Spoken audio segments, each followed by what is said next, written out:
안녕하십니까. 신의균의 국방TV 시큐리티 뉴스입니다. 자, 오늘도 아주 중요한 이 안보 소식 보겠습니다. 헤즈볼라가 거의 지금 100기 들은 것 같습니다. 그런데 이스라엘과 미국은 그 100기를 안 받아주고 있습니다. 지금 이참에 아예 헤즈볼라의 뿌리까지 완전히 제거해버리겠다라는 의지인 것 같은데, 헤즈볼라가 무조건적으로 지금 휴전하자라고 선언하고 나섰는데, 미국은 또 이스라엘은 NO라고 했습니다. 자, 어떤 상황인지 보겠고. 자, 그리고 우크라이나의 드론이 정말 무서운가 봅니다. 우크라이나의 드론이 원인이 되어 과거 스탈린 시대부터 소련 그리고 러시아의 최고 집권자들이 애용해왔던 별궁이 있습니다. 흑해 연안에. 그게 사라져버렸습니다. 정말 어마어마한 일이 발생을 했는데요. 어떤 내용인지 보도록 하겠습니다. 그리고 중국인들의 우리 대한민국 건강보험료 뽑아먹기, 또 이게 또 나왔는데 국정감사에서 어떤 내용인지 보도록 하겠습니다. 첫 번째입니다. 대한민국 국민들의 피 같은 돈으로 운영되는 건강보험과 대한민국 의료 시스템에 중국인들이 무임승차하고 있다는 소식, 여러 매체 보도를 통해 전해 들으셨을 겁니다. 최근 국정감사를 통해 관련 사실들이 하나둘씩 드러나고 있는데, 그 실태가 가히 충격적입니다. 한국의 국민건강보험을 이용해 의료 서비스를 이용한 중국인의 숫자가 지난해에만 무려 255만 명에 달하며, 외국인 건강보험 피부양자 자격 취득 요건 강화에도 불구하고 건보 무임승차 중국인이 10만 명이 넘는 것으로 드러났습니다. 국회 보건복지위원회 국민의힘 김미애 의원실에 따르면 국민건강보험공단으로부터 제출받은 최근 5년간 국가별 건강보험 외국인 가입자 현황 자료에 따르면 중국인 건보 피부양자는 지난 8월 기준 10만 9,414명으로 집계됐습니다. 건보 피부양자는 보험료를 내지 않으면서도 부양자가 건보에 가입되어 있으면 보험급여를 받을 수 있는 사람을 말하는데요. 중국인들은 이 피부양자 제도를 악용해 가족 구성원 중 한 명을 한국 건강보험에 가입시키고 나머지 가족들이 한국에 들여와 고액의료 서비스를 이용한 뒤 돌아가는 무임승차 행위를 유행처럼 즐겨왔습니다. 정부는 외국인 건보 피부양자 자격 취득 요건을 강화해 국내 거주 기간이 6개월 이상 지나야만 피부양자가 될 수 있도록 규정을 바꿨는데요. 그럼에도 불구하고 중국인 건보 피부양자 숫자는 고작 496명 감소한 것으로 집계됐습니다. 이는 배우자나 미성년 자녀의 경우 거주기간에 관계없이 즉각 피부양자 자격을 취득할 수 있는 제도의 허점 때문인데요. 중국인들은 이러한 점을 활용해 국내에 들어와 취업한 뒤 중국에 있는 배우자와 자녀들의 고액 의료 서비스를 한국에서 받는 방식으로 건보 재정에 기생하고 있습니다. 이와 관련해 김미애 의원실은 중국에는 한국 건보 같은 직장가입자 피부양자 제도가 없다라며, 중국의 기본 의료보험은 한국과 달리 영주권까지 가입 조건으로 요구하고 있기 때문에 건보 혜택 상호주의를 적용할 수 있는 법안이 필요하다라고 지적했습니다. 지난해 기준 중국인 건보 이용자 숫자는 255만 명, 공단이 지급한 급여액은 1조 원이 넘는데요. 한국 건보 먹튀 꿀팁까지 공유하며 기생하는 중국인들을 차단하기 위한 법장치 마련이 시급해 보입니다.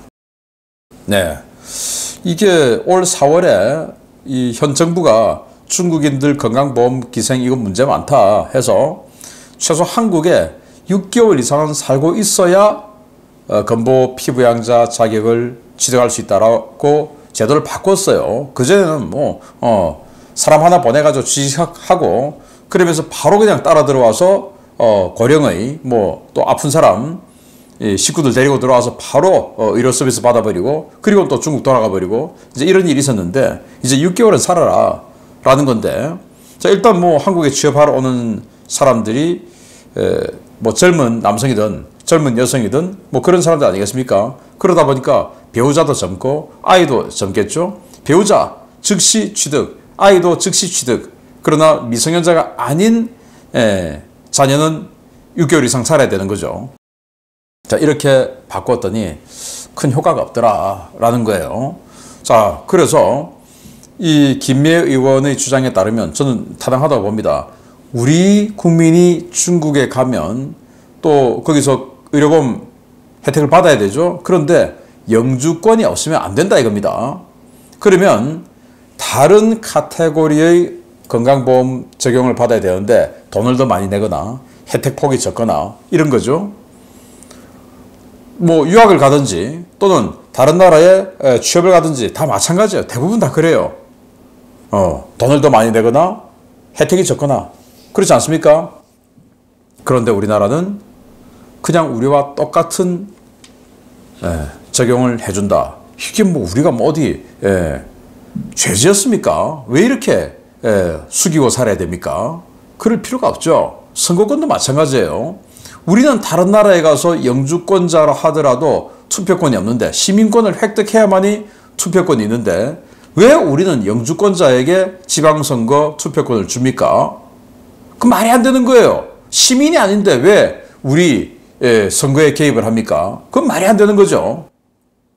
이건 정말 바꿔야 된다라는 건데 자 이렇게 중국인들이 SNS에서 한국 건강보험 뽑아먹는 방법 이런 거를 지금 공유를 하고 있을 정도로 한국 건강보험료, 의료보험 이런 거는 완전히 그냥 여기서 봤을 때는 호구다 이렇게 보이는 거죠. 아니 우리가 우리 돈 내서 이런 자들에게 호구 취급받을 일이 뭐가 있습니까? 여러분들 의료보험 많이 내시죠? 저도 참 많이 내는데요. 어떨 때는 야 이거 내가 평생에 다 내가 낸 돈을 다 쓸 수 있을까? 라는 걸 한번 생각해 보면 이 정도는 못 쓰겠는데? 라는 생각이 좀 들기도 해요. 물론 그 정도 못 쓰는 게 덜 아픈 거니까, 안 아픈 거니까 더 행복한 또 건강한 삶일 수 있지만 그러나 제가 내는 돈이 우리 국민들 또는 주변인들에게 낙수 효과가 있는 게 아니라 정말 아예 고의적으로 우리 이 건강보험을 뽑아먹기 이렇게 주장하는 자들에게 호구처럼 나간다. 이건 싫죠. 그래서 선거 투표, 지방선거 투표 그리고 이 건강보험 빠져나가는 거 이거 바꿔야 된다. 그래서 중국인들 또 지금 뭐 동남아 다른 지역 사람들이 우리나라에 취업하러 오는 사람들 건강보험 혜택 줘야 되죠. 그러나 우리 국민과 똑같이는 안 된다라는 거예요. 영주권 취득하기 전에는 다른 카테고리의 건강보험 제도가 있어야 된다라는 겁니다. 취업자들, 영주권자 아닌 취업자들. 그래서 돈을 더 많이 내든지 아니면 혜택 폭이 적든지 이런 카테고리가 있어야 된다라는 말씀을 드리면서 두 번째입니다. 지도부를 잃고 주요 기반 시설들이 초토화되고 있는 헤즈볼라가 사실상 백기를 들었습니다. 하산 나스랄라와 그 후계자까지 연이어 제거되면서 다음 지도자로 지목됐던 인물이 사임과 함께 휴전을 원한다는 입장을 발표하고 나섰습니다. 그런데 이스라엘과 미국의 생각은 다른 모양입니다. 헤즈볼라는 이스라엘과 휴전 협상에 나설 의향이 있으며 휴전이 성사되고 나면 세부적인 협상을 위한 외교의 장이 열릴 것이라고 셰이크 나임 카셈 헤즈볼라 사무부총장이 현지 시각 10월 8일 밝혔습니다. 카셈 부총장은 이날 30분 분량의 영상을 발표하고 레바논 정부가 휴전 달성을 목표로 진행 중인 정치적 노력을 지지한다. 휴전이 성사되면 세부 협상을 위한 외교의 장이 열릴 것이라며 휴전 의사를 밝혔습니다. 당초 헤즈볼라 지도부는 휴전에 강력하게 반대했고 휴전 협상 시작 조건으로 이스라엘군의 팔레스타인 전면 철수를 요구했었는데요. 카셈의 이번 선언은 그 어떤 조건도 없이 일단 휴전하고 세부 협상을 하자는 것이어서 사실상의 백기투항 의사로 풀이되고 있습니다. 1991년부터 헤즈볼라 사무부총장을 맡아왔던 나임 카셈은 최근 폭격으로 제거된 하셈 사피에딘과 함께 헤즈볼라 최고 지도부를 구성하던 일원이었는데요. 그는 지난 5일 사무부총장직 사임을 발표하며 더 이상 헤즈볼라에서 일하지 않겠다는 뜻을 밝힌 바 있습니다. 이는 사실상 지도부가 소멸된 헤즈볼라가 사임한 카셈의 입을 빌어 이스라엘의 항복 의사를 타진한 것으로 받아들여지고 있는데요. 그럼에도 불구하고 이스라엘과 미국은 전쟁을 끝낼 의사가 없어 보입니다. 카셈 부총장의 영상 메시지가 발표된 직후 베냐민 네타냐후 이스라엘 총리는 레바논 국민에게 보내는 영어 영상 메시지를 발표했습니다. 네타냐후 총리는 우리는 나스랄라와 그 후임자의 후임자를 포함해 수천 명의 테러리스트를 제거했고 헤즈볼라는 가장 약해졌다라며 레바논 국민들은 이제 헤즈볼라로부터 나라를 해방시킬 때라고 말했습니다. 매튜 밀러 미 국무부 대변인 역시 현지 시각 8일 기자회견에서 헤즈볼라는 유엔 안보리 결의 제1701호를 이행해 리타니강 이북으로 철수해야 한다 라며 레바논 남부지역에서 이스라엘의 제한적인 군사작전에 대해 지지하느냐라는 기자의 질문에 그렇다 라고 대답했습니다. 이는 이스라엘의 레바논 침공 전 네타냐후 총리가 헤즈볼라에 요구했던 무조건적인 항복과 리타니강 이남지역 무장해제, 레바논 남부지역에서의 전면 철수, 나아가 헤즈볼라의 해체라는 조건에 미국도 동의한다는 것을 의미하는 것인데요. 현재 물밑에서 진행 중인 다자협상에서 과연 어떤 결과가 도출될지 지켜봐야겠습니다. 네, 나스랄라 죽고, 그리고 그 후임 죽고, 그리고 그 후임이 되어야 하는 넘버 3는 뭐 후임 맡으면 또 죽을 것 같으니까 나는 헤즈볼라 그만둔다 하고 사임해버리고, 그리고 넘버 4, 넘버 5 다 죽고 이러고 없다라는 겁니다.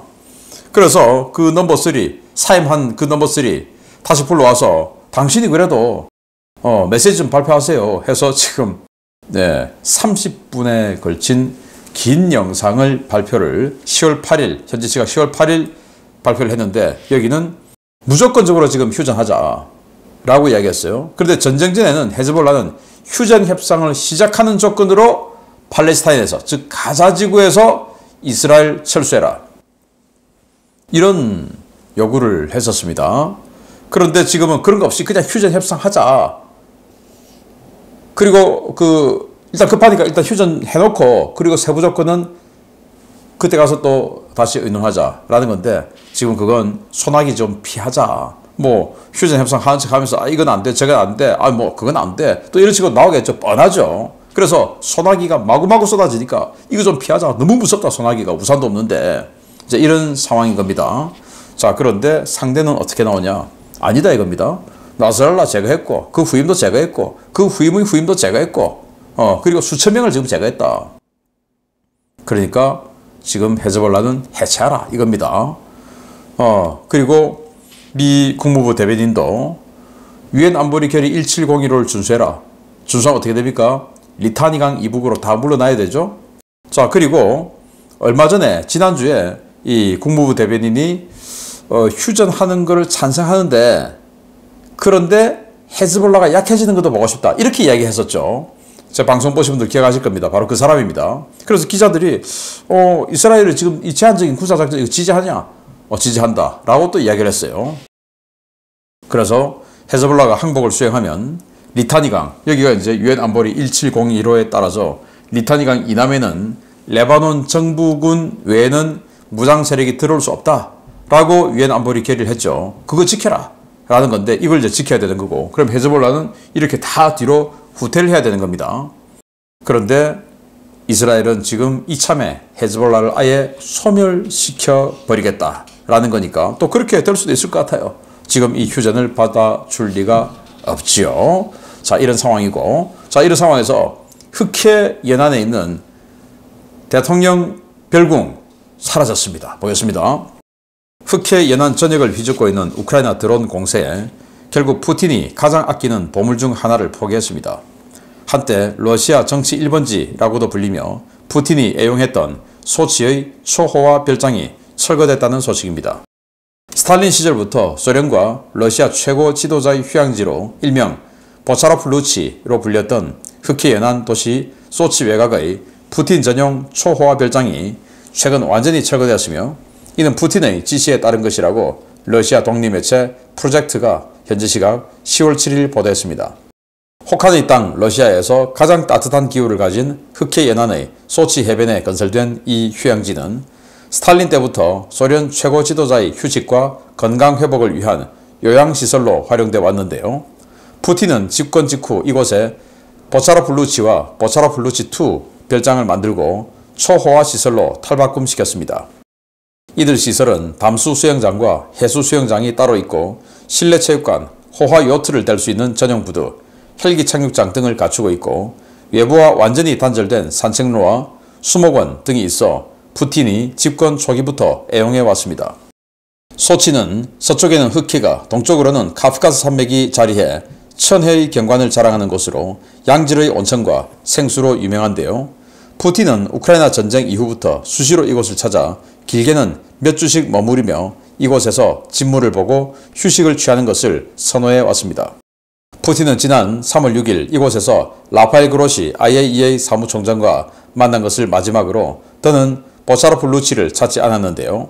이 시설이 철거된 것은 그로시 총장의 방문 직후인 것으로 전해졌습니다. 프로젝트는 올해 초까지만 하더라도 이 휴양지 인근에 다수의 판칠 S-1이 배치되는 등 우크라이나 드론 공격에 대비한 방공 강화 조치가 이루어졌었다라며 푸틴은 이 시설이 우크라이나 드론 공격에 파괴되는 것을 두려워해 스스로 별장을 부순 것으로 보인다라고 평가했습니다. 실제로 매년 여름 소치 별장에서 휴가를 보냈던 푸틴은 올해 소치에 나타나지 않았는데요. 저속 드론도 막지 못하는 러시아 방공망의 실체를 푸틴은 잘 아는 모양입니다. 네, 이 별장입니다. 여기에서 작년까지만 하더라도 이 소치 이 별장에서 뭐 국방장관 또 총참모장 등과 함께 여기서 작전회의도 하고 뭐 그랬던 곳이에요.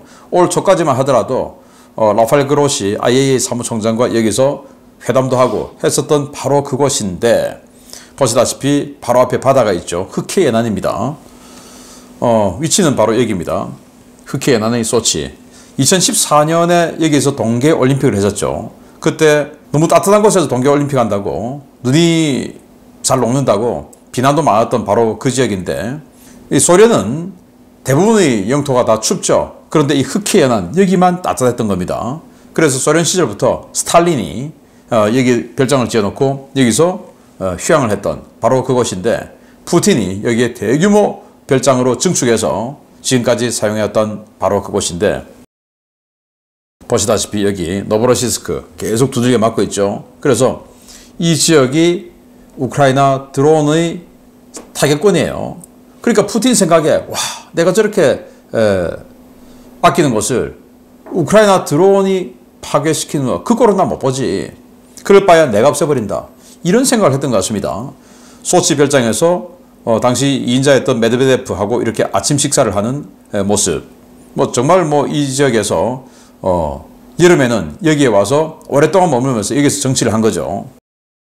또 루카센코 벨라루스 대통령하고 회담도 하고 점심 먹으면서 네 이런 것이었어요. 이걸 없애버렸는데 없애기 전에는 이렇게 판칠 S-1 이런 방공 시스템까지 여기다 배치를 해놨는데 판칠 S-1 이번 전쟁에서 보면 명중률이 형편없죠. 그러니까 믿을 수가 없다. 이런 생각을 한 것 같아요. 그래서 before, after입니다. 23년 10월 사진이고 이게 24년 5월 사진입니다. 이 건물들이 다 사라져 버렸어요. 완전히 다 사라져 버렸어요. 그러면 이거 재건축하려고 하는 거 아니냐? 아니에요. 지금까지도 아무 흔적이 없어요. 라는 겁니다. 그래서 이걸 좀 더 크게 보면 다 사라져 버렸죠. 이 뒤에 이렇게 헬기 비행장도 있고요. 헬기가 지금 뭐 한 3대 동시 착륙할 수 있네요. 그리고 여기도 헬기 패드가 또 따로 있고요. 실내 체육관이 있고 뭐 경호동도 있고요. 그리고 여기 전용의 철도가 있습니다. 전용 철도를 통해서 뭐 아주 초고화 철도 김정은처럼 그런 거 타고 오기도 하고 그리고 여기 전용 부두가 있고 이런 곳을 없애버렸다. 왜 없앴냐? 우크라이나 드론이 공격해서 파괴시킬까봐 내가 먼저 없애자 라고 결심했다라는 건데 자, 그 정도로 지금 우크라이나 드론이 맹위를 떨치고 있는 중이다 라는 건데요. 오늘은 뭐 특별한 전과를 알려드리지 않았는데 내일 아침 또 특별한 전과 가지고 여러분들 찾아뵙겠습니다. 마치겠습니다. 감사합니다.